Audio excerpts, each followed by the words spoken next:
On September 10, 2025, Charlie Kirk was assassinated.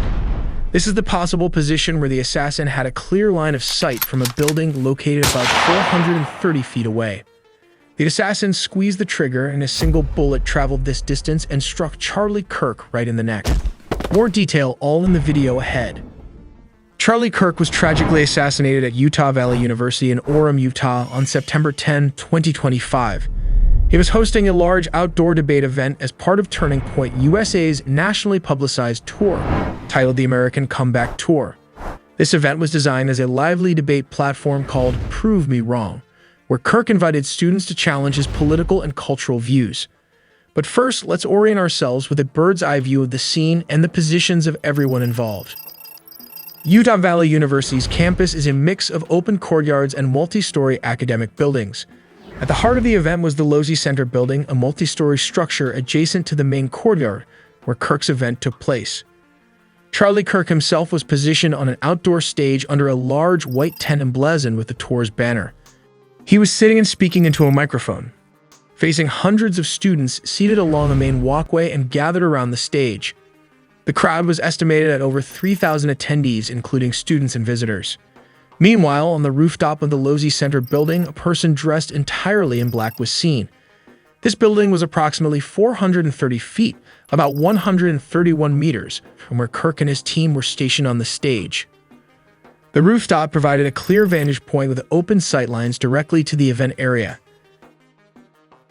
Security footage and numerous eyewitness accounts have confirmed that the gunshot rang out from this rooftop location while Kirk was actively speaking. The bullet struck Kirk in the neck, causing him to collapse on the stage. But how did the assassin escape despite the huge crowd? The assailant's use of distance, the campus layout, and what is believed to be a scoped firearm indicate a high degree of planning and precision. The shooter chose an elevated, concealed position to avoid close detection and maximize the chances of escape. Here is the bullet trajectory. Given this altitude, the assassin had a clear, unobstructed line of sight directly to the stage where Charlie Kirk was standing and addressing the crowd. The bullet's trajectory descended steeply and accurately through open space to strike Kirk in the neck, which strongly suggests the use of a scoped firearm designed for long-range precision.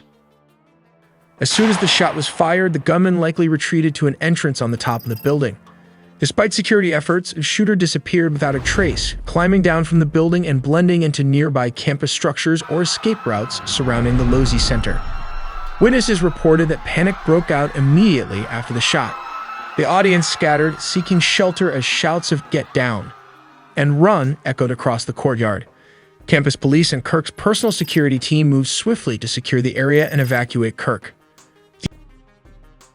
Here is the detailed timeline of how it happened. 12:00 p.m., September 10, 2025. Event begins. Charlie Kirk began the event, with more than 3,000 people gathered to attend. The security detail consisted of 6 officers, along with Kirk's personal security team. 12:20 p.m., lead up to the shooting. Kirk was seated at the debate table, answering questions from students. The discussion touched on sensitive topics such as mass shootings and gun violence. Kirk remained calm and composed as he responded to a question about mass shooters, still holding the microphone while seated. The atmosphere was lively but controlled, many sitting close to the stage while others watched from nearby balconies and standing areas. 12:22 to 12:23 p.m., the assassination. Suddenly, a loud gunshot echoed through the courtyard. Kirk was hit in the neck while speaking. Within minutes, immediate response. Campus police, already on the scene, quickly secured the area. Kirk's security team rushed him to a nearby hospital in a private vehicle. Nearby buildings went into lockdown as police conducted room-to-room searches for the shooter. 2 people were briefly detained but later released. The shooter was not captured and remains at large. 12:37 p.m., campus lockdown and evacuation. University officials announced a full campus evacuation and canceled classes. Students and staff were instructed to shelter in place until law enforcement declared the campus safe. Early afternoon, official announcements. It was confirmed that Kirk had died from his injuries at the hospital. But to truly understand assassinations, we need to look at different case studies where even a single assassin has wreaked havoc by targeting high-profile leaders. But first, let's take a closer look at how the Secret Service works to prevent assassinations. Closest to the principal, in this case Trump, are teams of around 5 to 7 highly trained Secret Service agents. In the 100-foot radius, that is the middle perimeter, there's usually a mix of Secret Service and local law enforcement. An armored SUV or limousine is also on standby within this middle perimeter, covering portions of the motorcade and any pre-event screening. In the outer perimeter, security largely falls to local law enforcement officers. In Butler, the building the shooter climbed was technically outside of the rally venue, and the Secret Service didn't sweep it. It fell through the cracks, which still falls to the Secret Service because it means nobody checked to ensure the plan was implemented correctly. But before we move ahead, let's map out the basic positions of all the parties involved. First, we have the former president's podium, and just beside him are 3 bleachers where a selected audience is seated. Behind them is the sniper team, which can be divided into north and south positions, located on 3 buildings. Sniper Team North is located on the first building, while on the third building you can find Sniper Team South. Almost sandwiched in between are these trees, which provided some cover from the Secret Service Sniper Team North. Finally, we have the shooter, who climbed from one of those ladders and selected this position to take out his target. This is what the shooter is likely using, a red dot sight with magnification. When ready, he squeezes the trigger, firing 3 bullets in a controlled manner. Let's map out each of the bullets in detail. Out of the 3 bullets fired, the first bullet hit Mr. Trump on the ear. This is the same round that also hit 2 audience member in Bleacher 3, rendering one of them in critical conditions. Let's move the camera to a top angle to show the line along which the bullet traveled. Next, 2 more bullets were fired. One of them hit a tractor, which was being used as a makeshift array for speakers.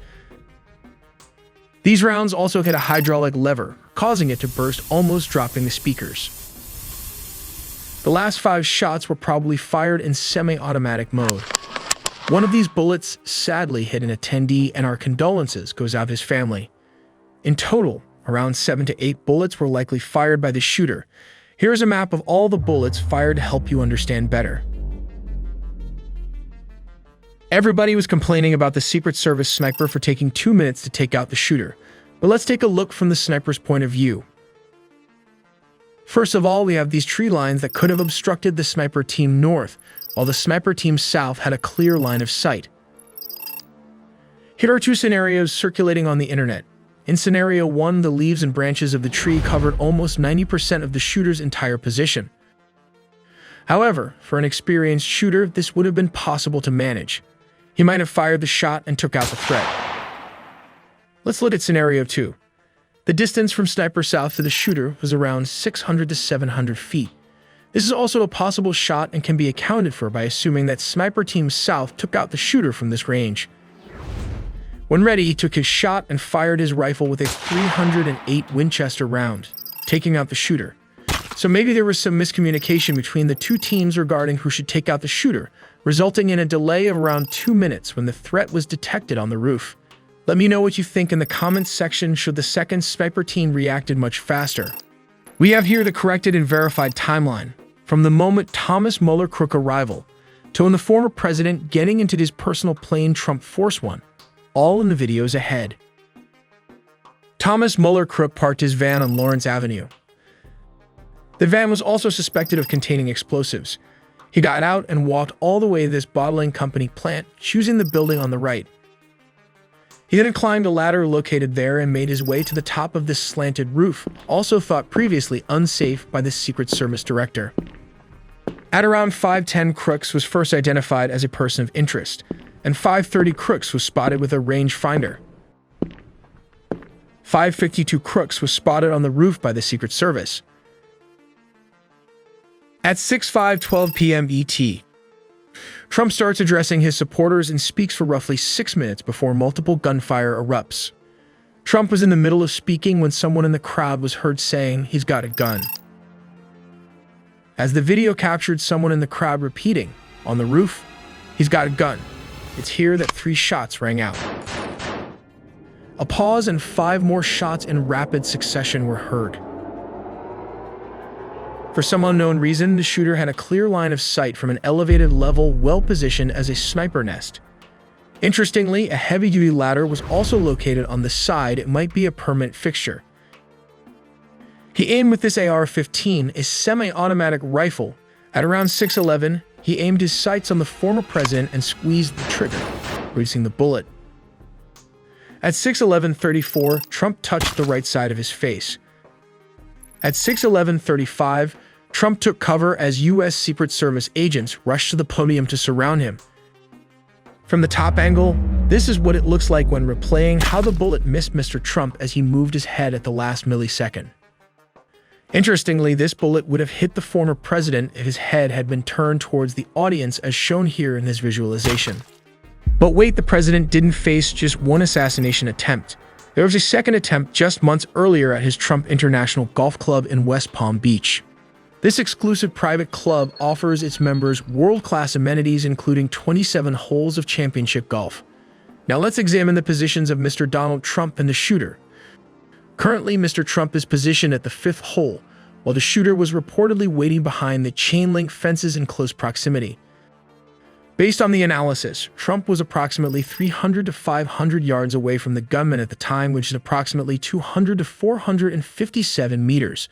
While the Secret Service sniper's agent inspecting around the 6th hole of the golf course and not on the 5th hole as suggested in our earlier video.